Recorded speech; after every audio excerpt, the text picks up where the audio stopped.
Alhamdulillah karena saya mantan buzzer, saya mulai membuka Al-Quran. Dan qadarullah di Berarti pertama pada kali saat itu buka, jadi buzzer untuk apa nih? Tujuannya untuk nyari untuk kesalahan? memfitnah Islam. Untuk memfitnah Ya, Islam. saya yang berusaha mencari kesalahan Islam itu sendiri. Dan niat saya dan tekad saya waktu itu sangat kuat. Ketika saya menemukan kesalahan, saya akan sebarkan di Kaskus. Pertama saya buka Al-Quran, salah satu yang paling mudah difitnah, menurut saya waktu kafir, astagfirullahaladzim, yang membawakan pesan Al-Quran ini, yaitu Rasulullah SAW. Tidak mungkin dia tidak ada titik kesalahan. Saya berprinsip manusia bisa melakukan sesuatu, berarti kita juga bisa. Dia bisa, kita bisa. Minimal bisa karena terbiasa. Saya cari kelemahan manusia pada umumnya, yaitu masalah biologis. Apa Ustaz? Saya buka di Al-Quran, di Al-Baqarah kalau nggak salah, di situ tertulis boleh menikahi 2, 3, 4 perempuan. Saya berpikir ketika ayat ini diturunkan, semata-mata Rasulullah hanya ingin memuaskan nafsu birahi beliau. Astagfirullahaladzim. Jadi saya mencari kenapa dia melakukan ini. Alasan yang saya ciptakan sendirilah. Ya, alasan yang saya ciptakan itu karena dia hypersex. Allahu Akbar. Tapi ketika saya membuka rasio perbandingan lelaki dan perempuan, pada waktu itu untuk Indonesia saja, lelaki itu lebih sedikit daripada perempuan. Jika seandainya ayat ini tidak diturunkan, maka ada 2,3 atau 2,5% dari rasio itu wanita tidak memiliki suami. Di situ terbantahkan oleh temuan saya sendiri. Yang awalnya ingin menunjukkan bahwa Rasulullah itu hypersex. Bagaimana ada seseorang yang berani mengatakan sesuatu hal yang dia tidak tahu.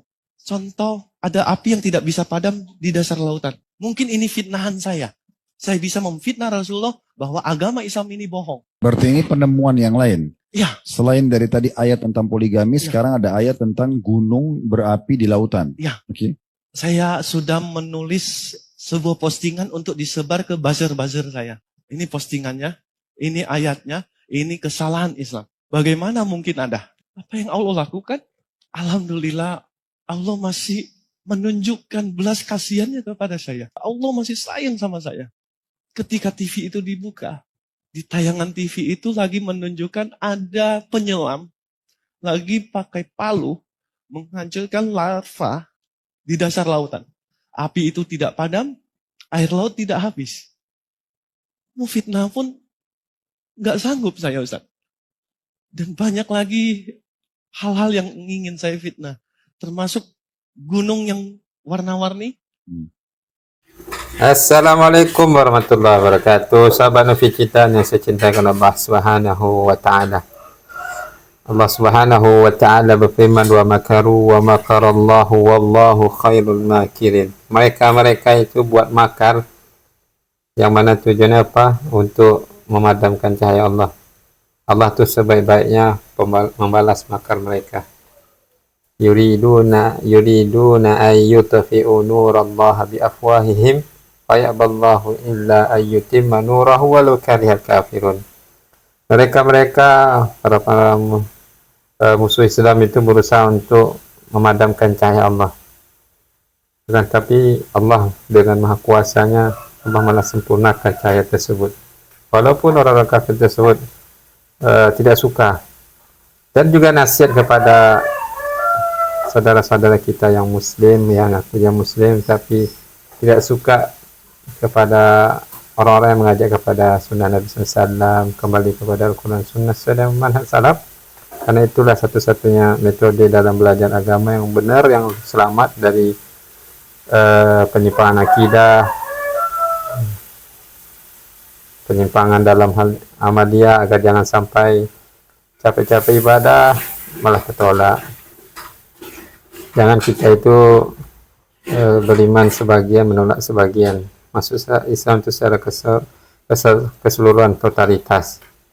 Dan di mana salaf ini adalah jalan yang harus kita tempuh. Walaupun banyak orang yang membenci, dikarenakan mereka merasa risih ya dengan dakwah ini yang sikit-sikit bilang salah, sikit-sikit beda, sikit-sikit bilang kafir, padahal kan itu tujuan belaka, bukan realita. Tidak ada di situ menyerang oknum, tapi penjelasannya di sana secara global.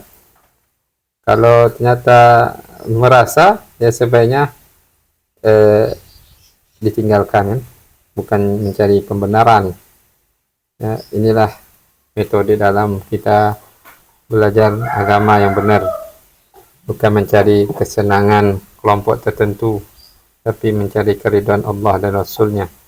Walaupun harus terpaksa mereka itu mengucilkan kita, ya itulah risiko teman-teman dalam meneliti manhaj yang lurus ini. Selalu banyak tuduhan-tuduhan, ditambah lagi adanya buzzer-buzzer ya, yang mereka membuat momok buruk tentang Islam atau secara khususnya tentang manhaj salaf, atau istilah lainnya dibuat apa, Wahabi. Padahal bukan mengajak umat itu kepada kekufuran, tapi mengajak kepada umat itu kepada manhaj yang lurus, tidak mengajak kepada kelompok. Tidak ada situ pengkultusan seseorang. Ini manhaj yang benar, menyampaikan yang benar tanpa ada keraguan di situ. Al-haqqu min rabbika fala takum minal mumtarin. Kebenaran itu ada pada Allah, maka jangan kalian ragu. Ya, jangan termasuk dari golongan orang-orang yang ragu akan kebenaran Islam. Dan satu-satunya metode dalam beragama yaitu mengikuti cara beragamanya 3 generasi terbaik. Itu satu-satunya solusi agar kita bisa kembali kepada persatuan umat.